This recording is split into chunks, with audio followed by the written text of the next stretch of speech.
వెంకటేశాయ. శ్రీ విష్ణు సహస్రనామ మాధుర్యం అనే ధారావాహిక శీర్షిక 87వ ఘట్టాన్ని దాటి 88లోకి అడుగుపెట్టబోతోంది.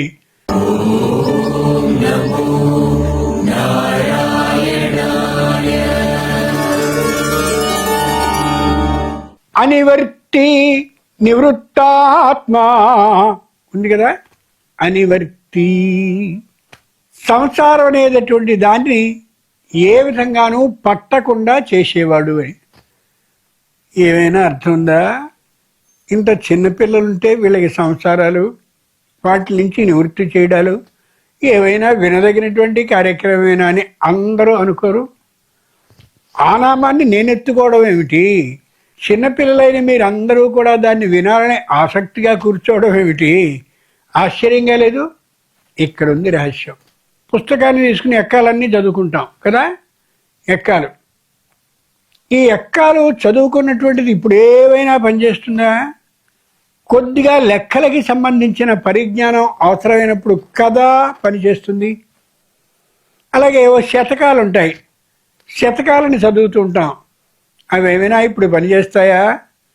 కొంతకాలం అయిన తర్వాత ఆ మాటకి అర్థం మనకి తెలిసి అబ్బో ఇంతుందా దీంట్లో అనిపిస్తుంది.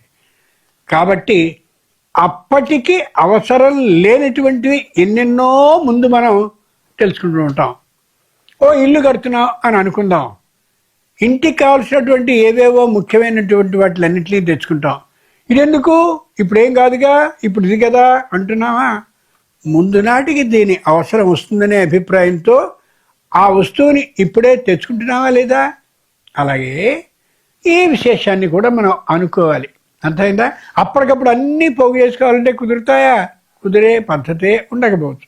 సంసారము అంటే భార్య, భర్త, పిల్లలు, ఉద్యోగాలు, ఇది కాదు సంసారం అంటే. సంసారం అంటే కుటుంబము అని అర్థం. కుటుంబం అంటే ప్రపంచము అని అర్థం. సంసారం అంటే ప్రపంచము అని అర్థం. ప్రపంచం నుండి ఎవరైనా సరే కొంతకాలం అయిన తర్వాత ఎవరి వయస్సు అయిపోతే వాళ్ళు వెళ్ళిపోవలసిందే కదా. ఆ వెళ్ళిపోయేందుకు 2 మార్గాల్ని చెప్తున్నాడు ఆ శ్రీ విష్ణు సహస్రనామంలో.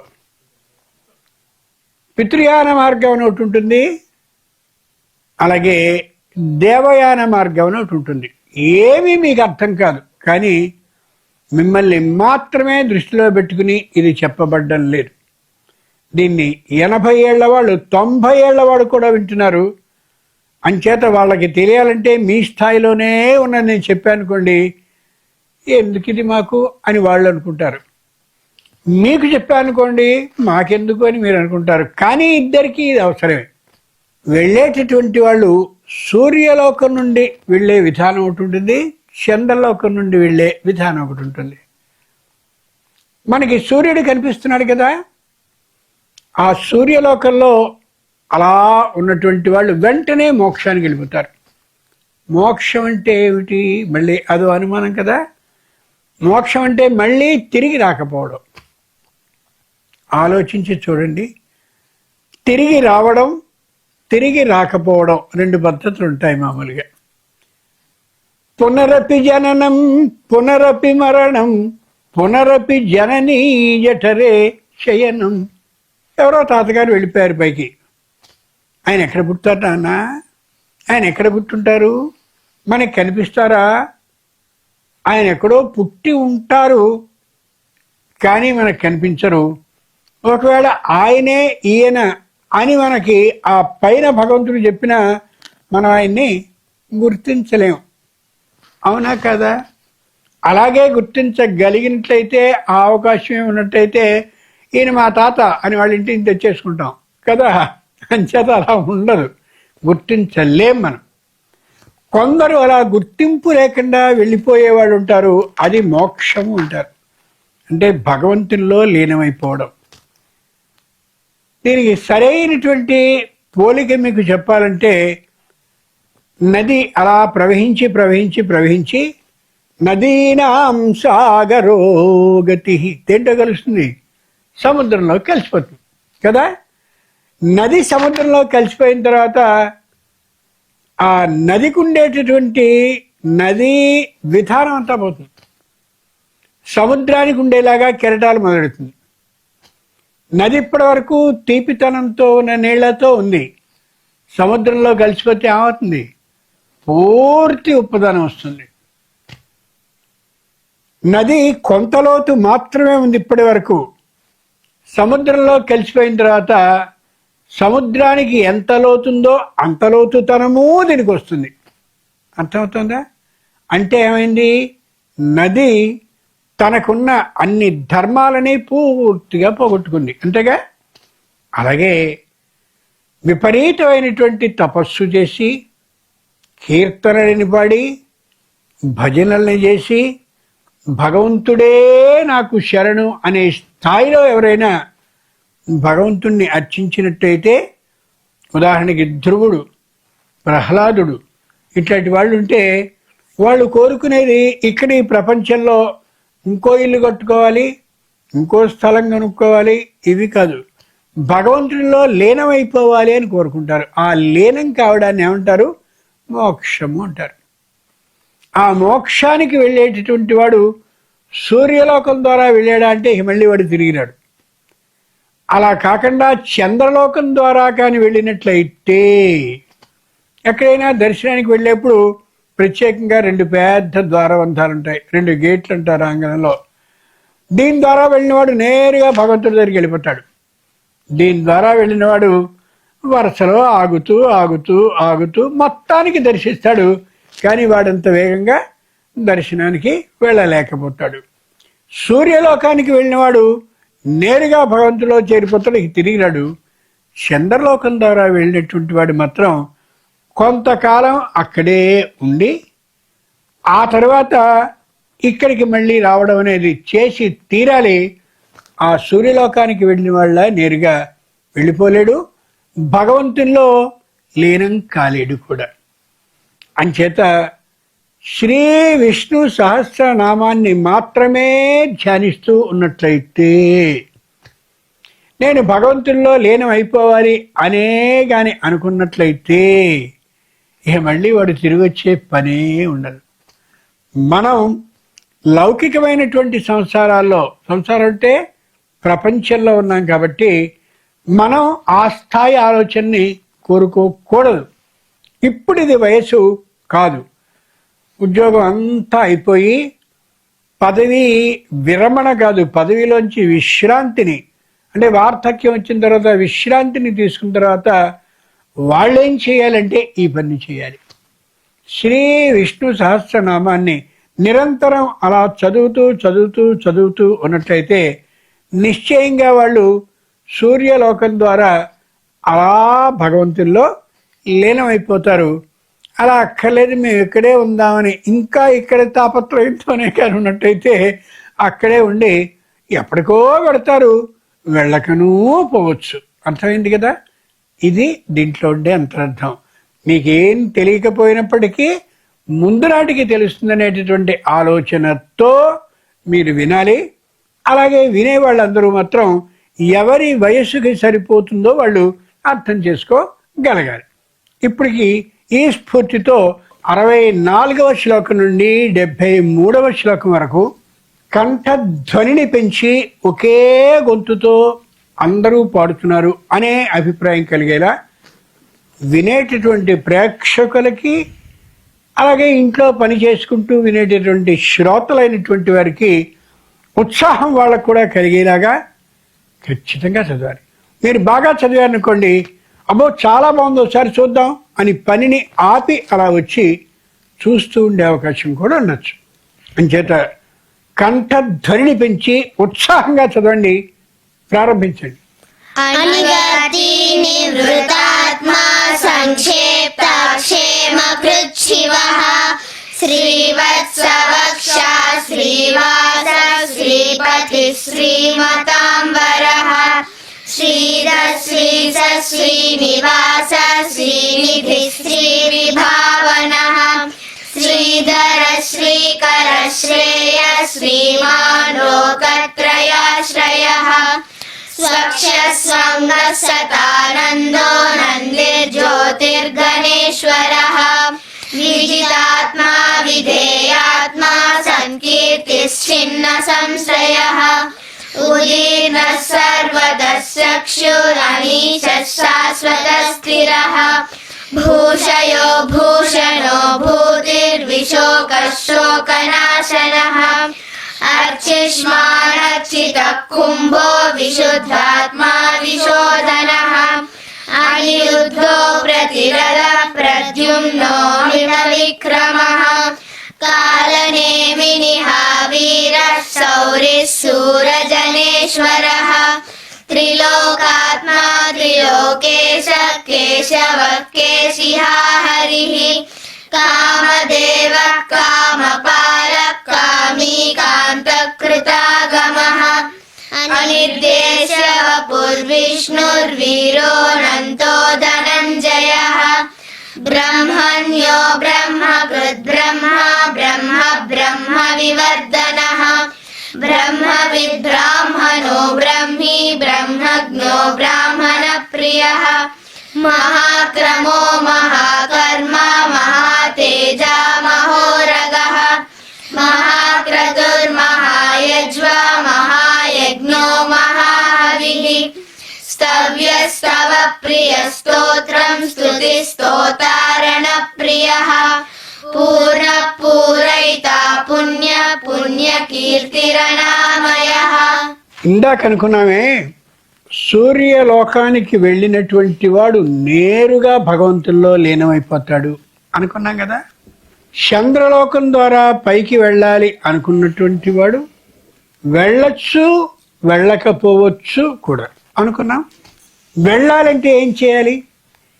భగవద్ దర్శనానికి అలా నేరుగా వెళ్ళే అదృష్టానికి నోచుకున్న వాళ్ళు అలా వెళ్ళిపోతూ ఉంటే భగవద్ దర్శనానికి కొద్దిగా అడ్డు కలిగి నిదానంగా వెళ్ళేవాళ్ళు ఏమనుకుంటారు? మేం కూడా వాళ్ళలా వెళ్ళాలంటే ఏం చెయ్యాలి అనుకుంటారు కదా. ఏం చేయాలి? చంద్రలోకం ద్వారా మోక్షానికి వెళ్ళాలి, ఇలా ఆగిపోతూ ఆగిపోతూ కాకుండా అనుకుంటేట దేవరుణాన్ని పితృరుణాన్ని దీంతో పాటు ఋషి రుణాన్ని తీర్చుకోవాలట. రుణము అంటే అప్పు. దేవతలకి ఒక అప్పు మనం చేశాం దేవతల నుండి, అలాగే పితరుల నుండి ఒక అప్పు చేశాం, ఋషుల నుండి ఒక అప్పు చేశాం. అసలు దేవతలకు కనిపించరు కదా, వాళ్ళ నుంచి మేము రుణం ఎలా తీసుకుంటాం, ఇలాగే ఉంటాయి పిచ్చి మాటలు. అలాగే పితరులు అంటే పోయిన వాళ్ళు కదా, వాళ్ళ దగ్గర నుంచి మేమే అప్పు తీసుకున్నాం. ఒకవేళ ఏదైనా తీసుకున్నామే అనుకో, ఇప్పుడు తీరుద్దామంటే వాళ్ళు ఉన్నారా? లేరు కదా, ఎలా తీరుస్తాం? ఇక ఋషులు వాళ్ళు ఏవో గ్రంథాలు రాసి వెళ్ళిపోయారు, ఇప్పుడు మేము వాళ్ళకి వెళ్ళి రుణాన్ని అప్పుని తీరుస్తాం అనుకుంటాం. కొద్దిగా ఆలోచించాలి.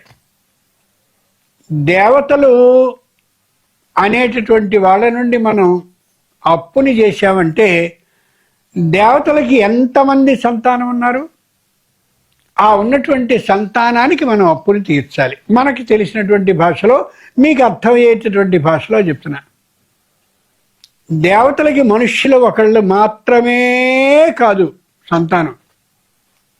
పశువులు ఉన్నాయి, మనం తింటున్నాం, వాటికి ఏమైనా పెడుతున్నామా?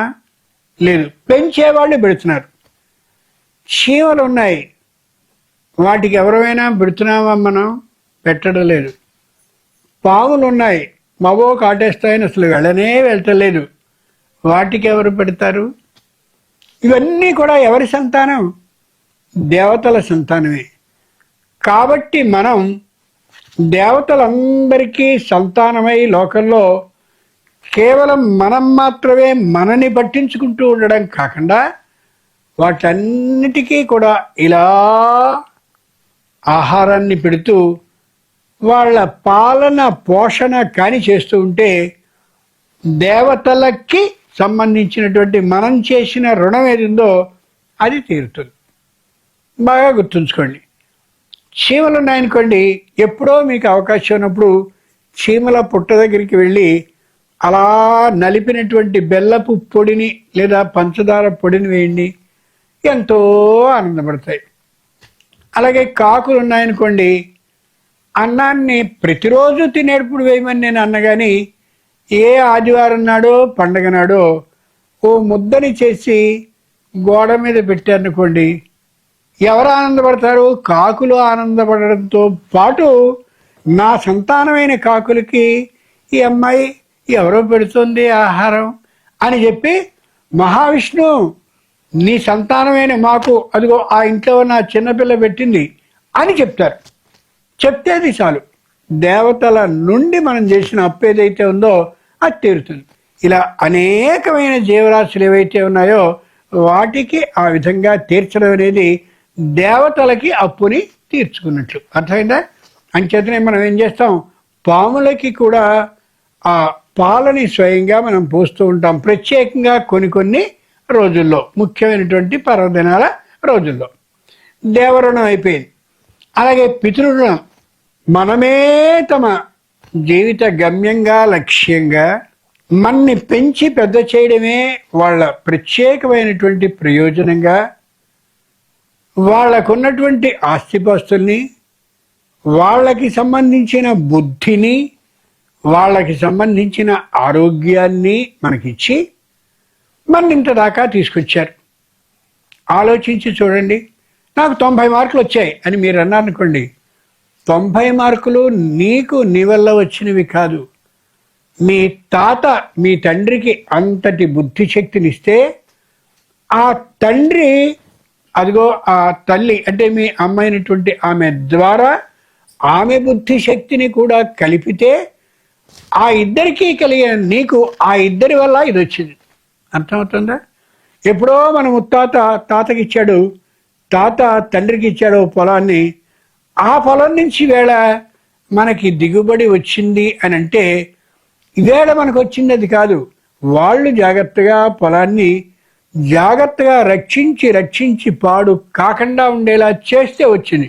అంచేత మనకి వేళ వచ్చినటువంటి ఈ శాతం ఏదైతే ఉందో పరీక్షలో అది మన ముత్తాత తాత తండ్రి ఇంతమంది ఇచ్చినటువంటి అమోఘమైన బుద్ధి అనర్థం. చాలా మంది పిల్లల్ని మనం గమనిస్తూ ఉంటాం, తరగతి గదిలో మంచి తెలివితేటలుంటాయి, ఆరోగ్యం ఉండదు.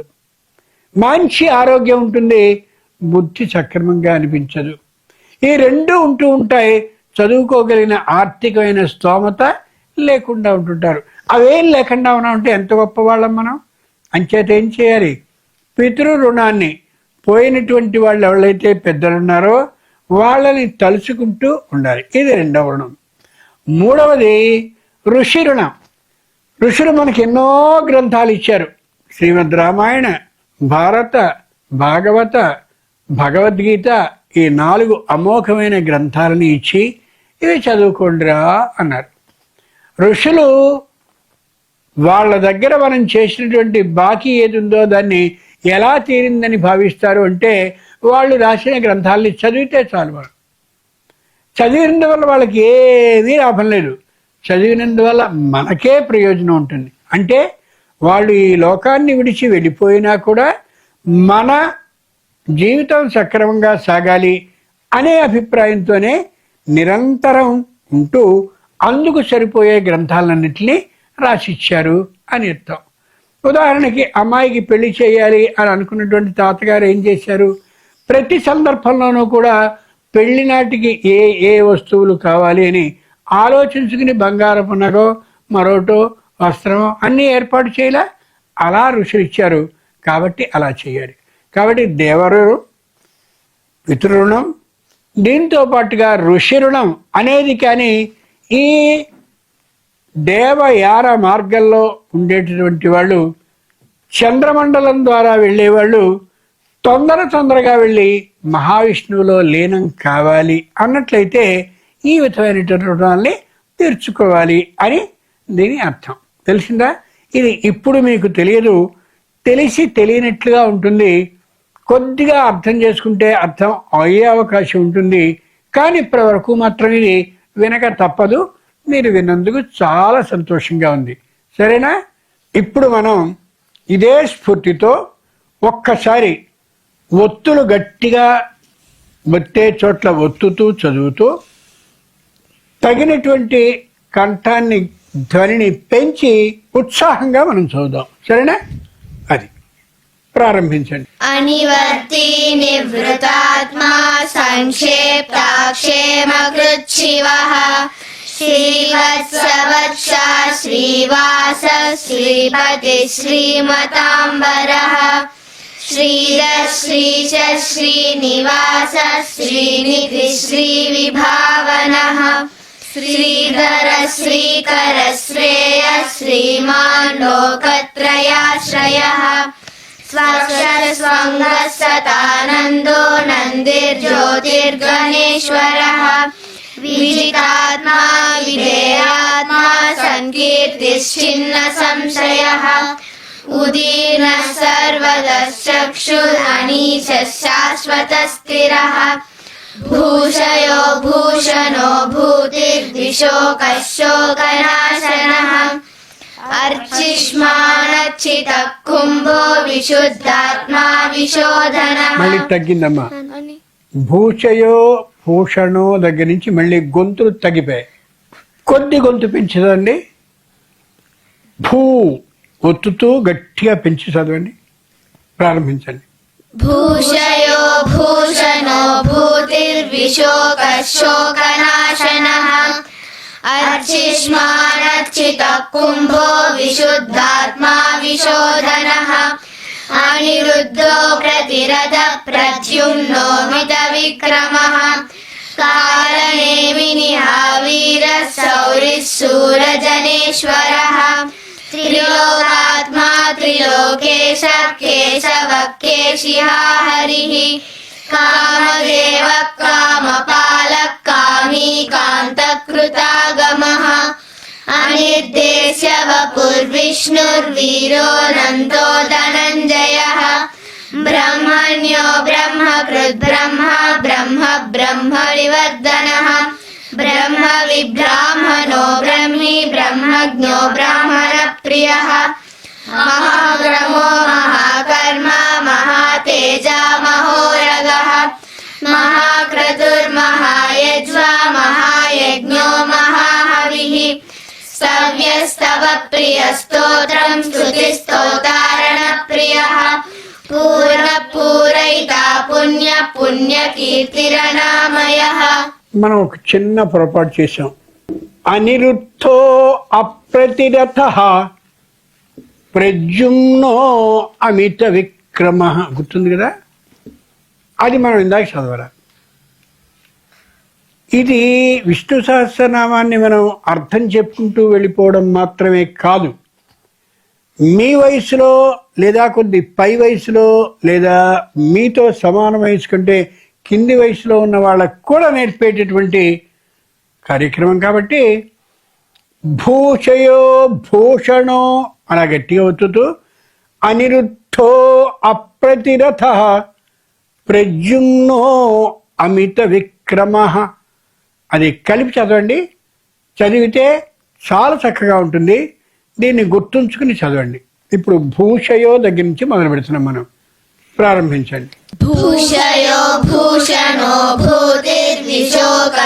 భూతిర్విశోకశోకనాశనః అర్చిష్మానచ్చిత కుంభో విశుద్ధాత్మా విశోధనః అనిరుద్ధో ప్రతిరథ ప్రద్యుమ్నో అమిత విక్రమః కాలనేమినిః వీర శౌరిः శూరజనేశ్వరः త్రిలోకాత్మా త్రిలోకేశ కేశవః కేశిః హరిః కామదేవః కామపాలః కామీ కాంతకృతాగమః అనిర్దేశ్య వపుర్విష్ణుర్వీరోऽనంతో ధనంజయः బ్రహ్మణ్యో బ్రహ్మకృద్ బ్రహ్మ బ్రహ్మ బ్రహ్మ వివర్ధనః బ్రహ్మ విబ్రాహ్మణో బ్రహ్మీ బ్రహ్మజ్ఞో బ్రాహ్మణ ప్రియః మహాక్రమో మహాకర్మ మహాతేజ మహోరగః మహాక్రతుర్మహాయజ్వా మహాయజ్ఞో మహాహవిః సవ్యస్తవ ప్రియ స్తోత్రం స్తుతిస్తోతారణ ప్రియః పూర్ణ పూరయితా పుణ్య పుణ్యకీర్తిరనామయః. ఇప్పుడు చదివాం కదా, ఇలాగే చదవండి.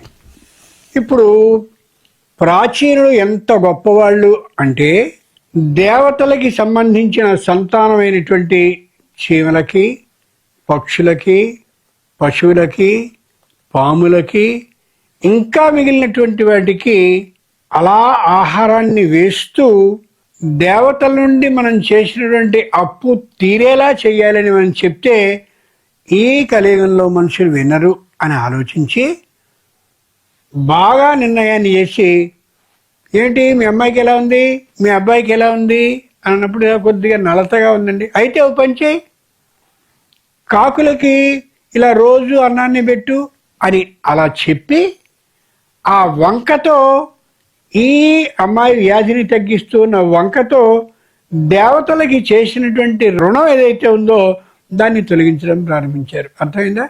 కాబట్టి ఈ దానాలని ఇయ్యడం అనేది ఏది ఉందో అది దేవతల నుండి మనం తీసుకున్నటువంటి అప్పుని తీర్చేటటువంటి మార్గం అని అర్థం. అలాగే ఓ పండుగ వచ్చింది. ఆ పండుగ నాడు మనం ఉత్సాహంగా వస్త్రాలు కొనుక్కుంటాం, అన్నీ చేస్తాం, ఇంకా ఇంకా ఇంకా ఇంకా వినోద కార్యక్రమాలు అన్నింటినీ చేసుకుంటాం. కానీ దాంట్లో ఏం చేయాలి? మనమే తన ప్రాణంగా భావించి పైకి వెళ్ళిపోయినటువంటి ఏ తల్లుందో, తండ్రి ఉన్నాడో, లేక ఆ తాతలు వాళ్ళు ఎవరున్నారో వాళ్ళని తలుచుకుంటూ ఉండాలి. చాలామందికి తండ్రి తెలుసు, తాత వరకు కూడా తెలుసు, ముత్తాత ఎవరో మాత్రం తెలియదు. అది ధర్మం కాదుగా. వాళ్ళు ఉచితంగా మనకు అన్నీ ఇచ్చి వెళ్ళిపోయారు కదా. అంచేత ఆ ముత్తాత ఎవరో తెలుసుకోవాలి. కొన్నిళ్ళలో అయితే మాత్రం వంశవృక్షము అని పెట్టి అందరి పేర్లని రాసి చేస్తారు. వాళ్ళ ప్రత్యేకమైన చిత్రాల్ని కూడా ఏర్పాటు చేస్తారు. అది పితృ రుణాన్ని తీర్చేందుకు. ఇప్పుడు మీరందరూ ఋషి రుణాన్ని తీర్చుకుంటున్నారు. ఏ ఋషులైతే మహానుభావులు ఉన్నారో వాళ్ళలో ఒక ఋషి అయినటువంటి వ్యాస మహర్షికి సంబంధించిన ఆ ఋషి రుణాన్ని తీర్చుకుంటున్నారు.